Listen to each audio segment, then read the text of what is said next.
नमस्कार मित्रांनो, JSIT सोल्युशनमध्ये आपले सर्वांचे स्वागत आहे। मित्रांनो, आपण कोऑपरेटिव्ह बँकेची जी भरती आलेली आहे त्या भरतीबाबतची सविस्तर माहिती आहे। ती सविस्तर माहिती आपण आपल्या याच्या लेक्चरमध्ये पाहणार आहोत। त्याच्यामध्ये तुम्हाला मित्रांनो कोऑपरेटिव्ह बँकेची जी काही कार्यप्रणाली आहे किंवा कोऑपरेटिव्ह बँक स्थापन करण्याची पद्धत कशा पद्धतीने असणार आहे याबाबतची सविस्तर माहिती देणारे ही आपली लेक्चर सिरीज सुरू आहे। या व्यतिरिक्त अन्यही तुमचा जो सिलेबस आहे कोऑपरेटिव्ह बँकेचा तो आपण आपल्या चॅनलवरती कव्हर केलेला आहे। तेही व्हिडिओ तुम्ही प्लेलिस्टमध्ये जाऊन पाहू शकता। तर आजचं जे आपलं महत्त्वाचं लेक्चर असणार आहे, कालच्या लेक्चरमध्ये आपण पाहिलेलं होतं की कोऑपरेटिव्ह बँक जी आहे ती कोऑपरेटिव्ह बँकेची स्थापना आणि तिची कार्यपद्धतीचा भाग पहिला काल झालेला होता। आजच्या या दुसऱ्या भागामध्ये त्याच्यामधील जे मुद्दे राहिलेले होते ते मुद्दे आपण सर्व कव्हर करणार आहोत। त्यासाठी मित्रांनो, तुम्ही अजूनपर्यंत जर आपल्या चॅनलला सबस्क्राइब केलं नसेल तर प्लीज आपल्या चॅनलला सबस्क्राइब करा, लाईक करा आणि सगळ्यात महत्त्वाचं म्हणजे बेल आयकॉनचं बटन क्लिक करा, म्हणजे असेच माहितीपूर्ण व्हिडिओ सर्वात अगोदर तुमच्यापर्यंत येऊन जातील। चला तर मित्रांनो, सुरुवात करूया आपण आपल्या या लेक्चरला। बघा, हा आपला भाग दुसरा आहे। त्याच्यामध्ये आपण बँकेची स्थापना आणि कार्यपद्धती पाहत आहोत। कालच्या लेक्चरमध्ये दोन आपण कार्यपद्धती पाहिलेल्या आहेत। ते जर तुम्ही लेक्चर पाहिलं नसेल तर पहिल्यांदा ते लेक्चर पहा। त्या लेक्चरची जी काही लिंक आहे ती लिंक मी या व्हिडिओच्या डिस्क्रिप्शन बॉक्समध्ये दिलेली आहे। तर बघूया आपण तिसरा पॉइंट जो आहे तो तिसरा पॉइंट इथं लक्षात घ्या। तिसरा पॉइंट आहे संचालक मंडळ आणि त्यांची नियुक्ती। आता आपल्याला संचालक मंडळ कशासाठी लागतं, आपण पाठीमागच्या व्हिडिओमध्ये पाहिलेलं होतं की आपल्याला जर बँक स्थापन करायची असेल, कोऑपरेटिव्ह बँक स्थापन करायची असेल तर त्याच्यासाठी किमान 10 सदस्य लागतात। किती? किमान 10 सदस्य लागतात आणि त्या 10 सदस्यांची मिळून काय असते तर संचालक मंडळ असतं। तर त्या संचालक मंडळाची कशा पद्धतीने स्थापना करायची, त्या संचालक मंडळामध्ये कोण कोण असलं पाहिजे हे इथं नमूद करावं लागतं। तर संचालक मंडळाची स्थापना कशाच्या अंडर केली जाते तर बघा, इथं नोंदणीनंतर बँकेचे संचालन करण्यासाठी संचालक मंडळ कशासाठी लागतं तर बँकेचं संचालन। संचालन म्हणजे काय तर बँक चालवण्यासाठी। बघा, ज्या वेळेला तुम्ही बँकेची नोंदणी करता आणि बँकेची नोंदणीची प्रक्रिया पूर्ण होते त्याच्यानंतर हा तिसरा मुद्दा आहे तो अतिशय महत्त्वाचा असतो की त्या ठिकाणी संचालक मंडळ हे बँक आहे ती बँक चालवण्यासाठी स्थापन करावं लागतं।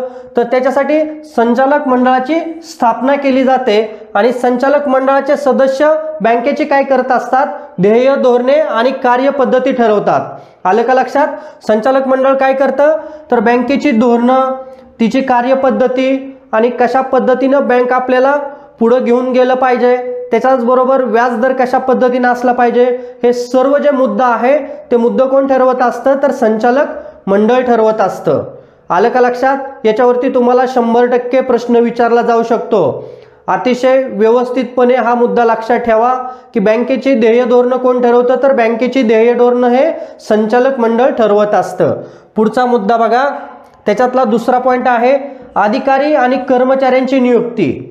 बघा, बँक स्थापन झाली, संचालक मंडळ स्थापन झालं तुमचं, त्याच्यानंतर तिथं काम करण्यासाठी संचालक मंडळ स्वतः काम करत नसतं तर त्याच्यासाठी अधिकारी वर्ग की जो त्यातला तज्ज्ञ आहे, त्यातलं त्याला नॉलेज आहे, असा अधिकारी वर्ग आणि कर्मचारी वर्ग आपल्याला नियुक्त करावा लागत असतो। तर तो नियुक्त करण्याचं काम कोण करत असतं तर संचालक मंडळ जे आहे ते संचालक मंडळाच्या मार्गदर्शनानुसार अधिकारी आणि कर्मचाऱ्यांच्या त्या ठिकाणी नियुक्त्या केल्या जातात। त्या नियुक्त्या शासनाचा जो काही नियम आहे त्या शासनाच्या नियमाला अनुसरून त्या नियुक्त्या केल्या जातात। लक्षात ठेवा, तिथं कोऑपरेटिव्ह बँक आहे म्हणजे माझं नातेवाईक तिथं कामाला लावलं पाहिजे असं असतं का तर नाहीये। तिथं शासनाचे काही नियम दिलेले असतात, शासनाची काही मार्गदर्शन तत्व असतात, त्यानुसार बँकेचे जे संचालन मंडळ आहे किंवा जे संचालक मंडळ आहे त्यांना काय करावं लागत असतं, ती भरतीची जाहिरात काढावं लागत असते। जाहिरातीतून ऑनलाईन परीक्षा असेल, इंटरव्ह्यू असेल, या माध्यमातून काय केले जातं तर त्याची निवड केली जाते। बऱ्याच विद्यार्थ्यांच्या मनामध्ये असा प्रश्न असतो की कोऑपरेटिव्ह बँक आहे म्हणजे तिथं सर्व सेटलमेंटनुसार चालतं, तर असं नाही, हे लक्षात ठेवा। तुम्हाला तिथं परीक्षा देऊनच तुम्हाला काय करायचं असतं, जे काही शासनाचे नियम आहेत त्यानुसार तिथं नियुक्ती केली जात असते। पुढचा चौथा पॉइंट आहे बँकेची स्थापना आणि कार्यपद्धतीमधला कार्यप्रणाली आणि सेवा।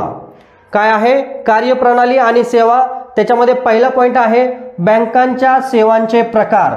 बघा, कार्यप्रणाली आणि सेवांवरती पण तुम्हाला प्रश्न विचारला जाऊ शकतो। तर त्यातला पहिला पॉइंट आहे बघा, बँकेच्या सेवांच्या प्रकारामध्ये बँकेमध्ये कर्ज देणे असेल, बचत योजना सुरू ठेवणं असेल, मुदत ठेवी असतील आणि इतर आर्थिक सेवा पुरवल्या जातात। ह्या सेवा पुरवण्यासाठीचे जे काही ध्येय धोरणं आहेत ते ध्येय धोरणं कोणाला ठरवावं लागत असतात, तर संचालक मंडळांना ती ध्येय धोरणं ठरवावं लागत असतात। हे इथं लक्षात घ्या कार्यप्रणालीमध्ये। त्याच्यानंतर आहे व्याजदर। व्याजदर कोण ठरवतं तिथं, तर संचालक मंडळच व्याजदर ठरवत असतं, परंतु ते व्याजदर RBIच्या नियमानुसार त्यांना ते व्याजदर ठरवावे लागतात। त्याच्यामध्ये इथं बघा, संचालक मंडळाला व्याजदर निश्चित करण्याचा अधिकार दिलेला आहे, परंतु जो सरकारी धोरण आहे त्या सरकारी धोरणानुसार कमीत कमी दराने तिथं जे काही सभासद आहेत त्या सभासदांना तुम्हाला कर्ज हे पुरवायचं असतं। हे इथं लक्षात द्या। संचालक मंडळाला जरी व्याज दर ठरवण्याचा अधिकार दिला असेल तरी तो शासनाच्या नियमामध्ये राहून कमीत कमी व्याजदर हा ठरवावा लागत असतो। त्याच्यानंतर कर्ज वितरण। बघा, कर्ज वितरण प्रक्रिया आहे, ती कर्ज वितरण प्रक्रिया कशा पद्धतीने आहे, तर बँकेने कर्ज वितरणाच्या प्रक्रियेत पारदर्शकता आणि नियमांचे पालन करणे आवश्यक असते। बघा, कोऑपरेटिव्ह बँकेला पण शासनाचे सर्व नियम पाळावे लागत असतात। कोऑपरेटिव्ह बँक ही कशाच्या आधारावर स्थापन झालेली असते, सोसायटी अधिनियम कायदा जो आहे त्या सोसायटी अधिनियम कायद्याच्या अंतर्गत कोऑपरेटिव्ह बँक स्थापन झालेली असते।